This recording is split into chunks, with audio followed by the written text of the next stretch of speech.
Hello friends, good morning. आप लोग कैसे हैं? अ, मैं आज एक गाना गाना चाहता हूं, जो कि अगर अच्छा लगे तो कमेंट करके बताइएगा। कमेंट ज़रूर करिएगा कि गाना सही है कि नहीं सही है।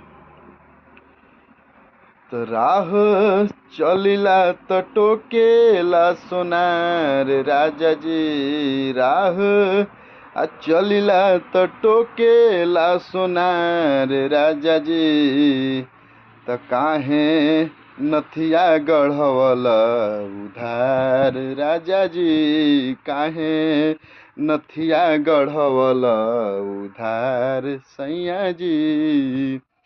राह चलिला त टोकेला सोनार राजा जी, राह चलिला त टोकेला सोनार राजा जी, आ काहे नथिया गढ़वल उधार राजा जी, काहे नथिया गढ़वल उधार सैया जी।